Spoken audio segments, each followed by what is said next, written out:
Muy bien, ahora nos vamos hasta Francia. Francia ha vivido hoy su mayor protesta contra una reforma social de las últimas décadas por el tema de pensiones. Así es, vamos a ver la información. Francia vivió su mayor protesta contra la reforma a las pensiones. Las autoridades indicaron que 1.272 millones de personas salieron el martes a la calle, cifra que el sindicato CGT elevó a 2.800.000. Según el diario Le Monde, se trata de un récord contra una reforma social desde 1995. París, donde se detuvo a 30 personas por choques con las fuerzas de seguridad, registró la mayor manifestación con 87.000 personas. Las dos medidas que causan el descontento son el retraso progresivo hasta 2030 de la edad de jubilación de 62 a 64 años y el adelanto a 2027 de la exigencia de cotizar 43 años y no 42 como ahora para cobrar una pensión completa. Esta es mi primera manifestación, tengo 60 años, tengo una discapacidad y no puedo encontrar trabajo. Cuando dicen mayores, tengo 2 brazos rotos, nadie quiere contratarme excepto para trabajar en recepción. La población acudió al llamado de los sindicatos que tras una reunión convocaron a nuevas movilizaciones. La intersindical llama a toda la población a movilizarse con huelgas y manifestaciones aún más masivas, el martes 7 de febrero y el sábado 11 de febrero, para decir no a esta reforma. Mientras tanto, llama a más acciones, iniciativas, reuniones o asambleas generales, en todo el territorio, en empresas y servicios, en lugares de estudio, incluso por huelga. La edad de jubilación en Francia es una de las más bajas de Europa.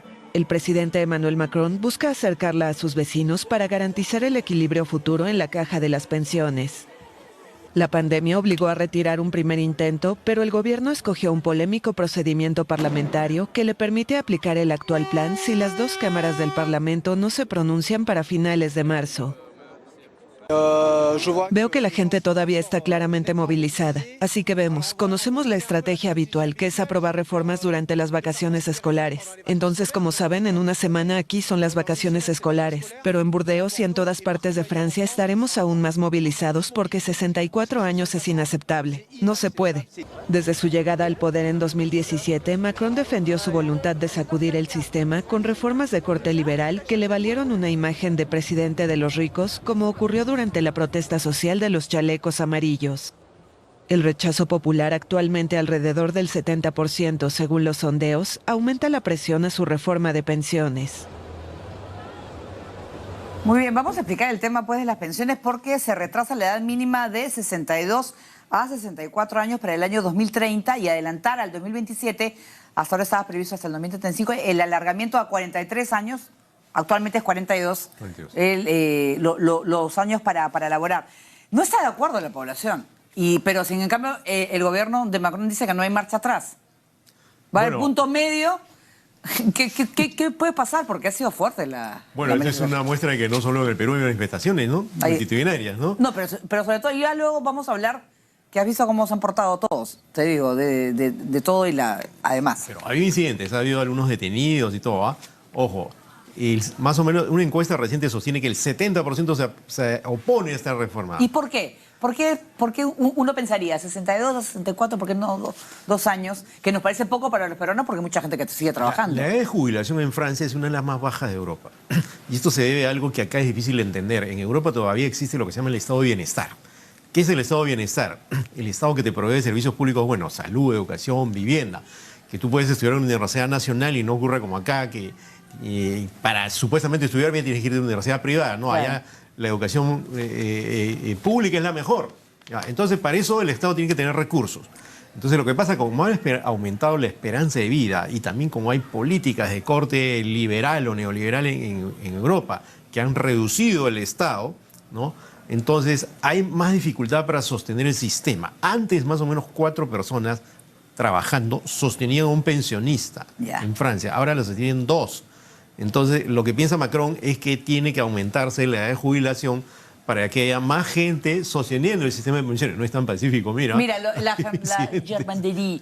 Bueno, ellos se protegen, pero sobre todo los sindicatos. La fuerza de los sindicatos en Francia es muy importante. Es muy importante porque todavía son fuertes, no es como en nuestros países, sí, ¿no? Pues. Entonces, el nivel de organización es bastante alto. En todos los sectores, ¿no es cierto? Ellos Ya han están... salido a protestar estudiantes, o sea, hay una manifestación que se ha cifrado en 2 millones de personas, entonces yo no sé cómo va a hacer Emmanuel Macron para detener esa marea social, porque si son 70% de los franceses que se oponen a la reforma de la edad de jubilación, entonces va a tener que por lo menos negociar, ¿no?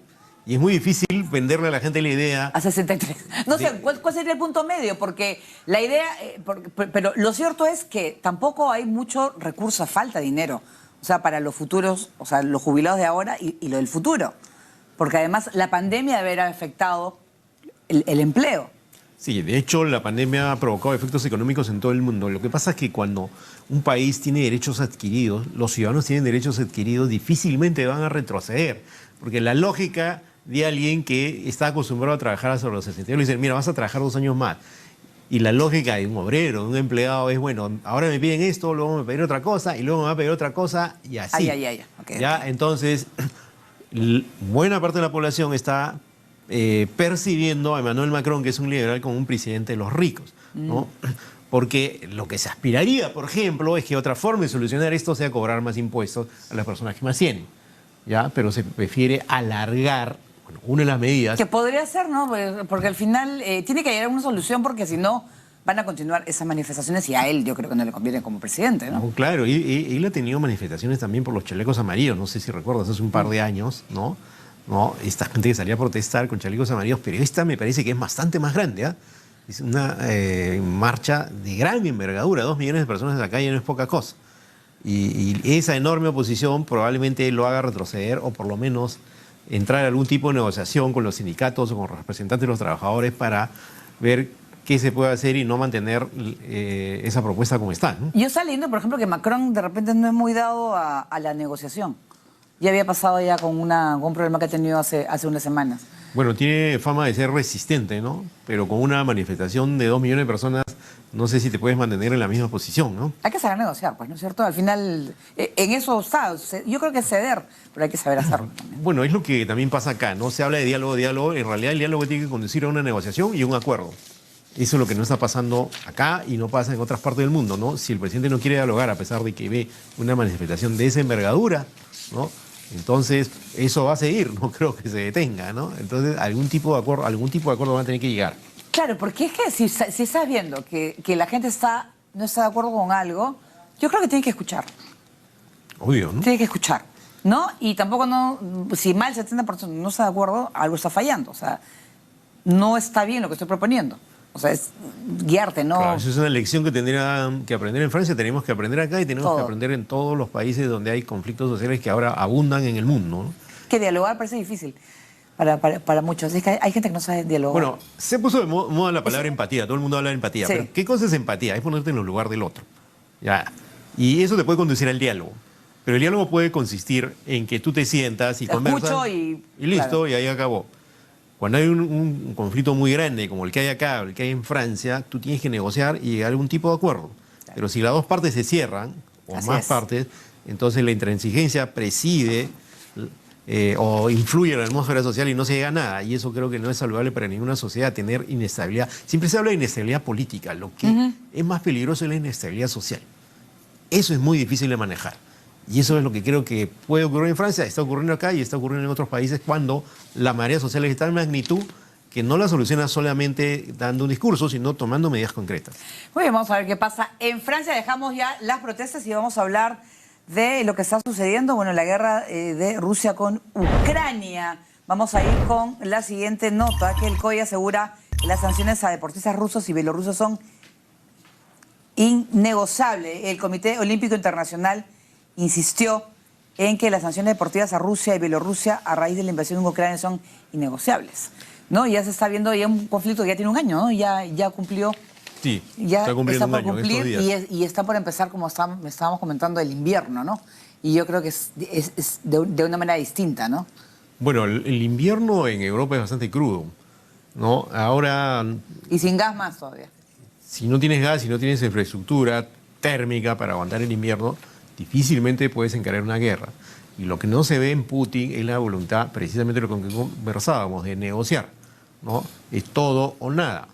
En algún momento Ucrania y Rusia al comienzo del conflicto, más o menos en marzo del año pasado, decidieron negociar y, por ejemplo, una cosa que planteaba Rusia es que se olviden de Crimea, por ejemplo, ¿no? Que se desmilitarice, eso no lo iban a aceptar los ucranianos, ¿no? Y los ucranianos pedían, al ser algún tipo de pacto con garantes internacionales para parar el conflicto, y pedían que sean devueltos Lugansk y Donetsk, las zonas de la región del Donbass. Pero, por ejemplo, yo creo que Ucrania tristemente haya perdido la península de Crimea. Esa podría ser algo que se podría aceptar por parte de los ucranianos, pero el problema es que las posiciones son tan intransigentes, ha recrudecido la violencia, se han intentado hacer treguas y no se han respetado. ¿Y Zelensky cómo lo ves tú con la posición? Porque ya el 24 de febrero se cumple un año. ¿Cómo lo ves ahí con su postura, los pedidos que hace? A veces creo que... Bueno, es curioso, pero Zelensky era una suerte de cómico en la televisión, ¿no? No sé si exagero, pero era, digamos, algo así es actor, creo. Con un Carlos Álvarez que se mete en la política, ¿no? Entonces, ese político que incluso se dejó presionar por Trump, no sé si recuerdas ese episodio, cuando Trump va a Zelensky y prácticamente lo extorsiona para que suelte datos que inculpen al hijo Joe Biden, que estaba metido en unos negocios petroleros en Ucrania, ¿no? Ese presidente ahora es el líder de la resistencia. ¿Y por qué? Porque yo creo que se ha encorajinado, ha tomado conciencia que tiene que defender a su pueblo y ha recibido ayuda de las potencias europeas. Se ha quedado ahí y ha mostrado que él está con su pueblo, con Ucrania, ¿no? O sea, es todo un lenguaje que maneja. Alemania acaba de entregarle tanques Leopard, que son tanques de alta gama que pueden enfrentar la guerra. Y lo que estamos viendo en el COI, Paola, es, digamos, un episodio más de ese tipo de sanciones que ha recibido Rusia por propiciar ese conflicto, esta invasión, y que le están afectando mucho, ojo, no solo a nivel militar y político, sino a nivel cultural, a nivel económico. Yo creo que la razón por la cual la guerra no se detiene, pero tampoco avanza, es que Putin no contó con ese tamaño de sanciones. Imagínate que no dejen participar a los deportistas. Claro. Y además yo creo que Putin nunca pensó en el rival. Pensó que iba a resultar fácil Ucrania. No, claro. Y hasta llegaron a Kiev, ¿no? Claro. O se acercaron a Kiev. Claro. Lo cual revelaba una cierta intención de tomar todo el país. Pero... un año después no ha sido así. Claro. Las potencias occidentales plantearon cara a Rusia y como tú estás viendo ahí, Rusia carece de aliados, ¿no? Bielorrusia, Kazajstán... son de los pocos aliados que tiene, cosa que no ocurría, por ejemplo, con la Unión Soviética, que tenía una red de países satélites y por eso entra en puja con Estados Unidos. Ahora Rusia no está completamente sola, pero los aliados rusos escasean y a pesar de eso Putin insiste en la guerra, ¿no? Este viernes hay una reunión de la cumbre de la Unión Europea en Kiev, ¿no? Hablando de negociación, ¿qué esperas tú de esta cumbre? ¿Realmente se puede lograr algo? Bueno, Lula, el retornado presidente de Brasil, ha dicho hace poco que él no piensa enviar municiones a Ucrania. Así es. ¿No? Lo que pasa es que creo que Lula es un líder que tiene peso regional y quiere tener peso global, quiere hacer que Brasil vuelva en el mundo y lo que ha sugerido es que haya algún tipo de iniciativa para la paz. El argumento que tiene Lula para no mandar municiones a Ucrania es que en realidad no hay que pensar tanto en la guerra, sino algún tipo de negociación que conduzca a la paz. Lo que pasa es que eso es muy difícil cuando tienes posiciones intransigentes. ¿Tú te imaginas a Putin aceptando que no ganó?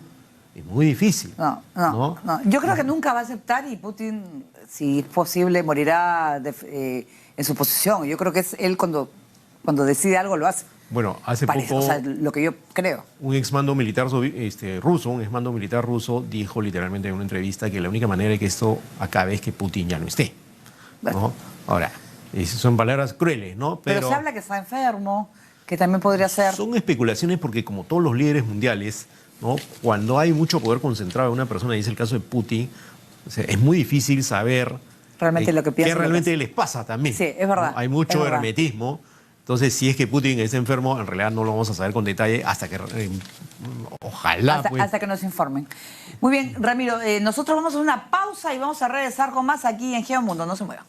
Ok.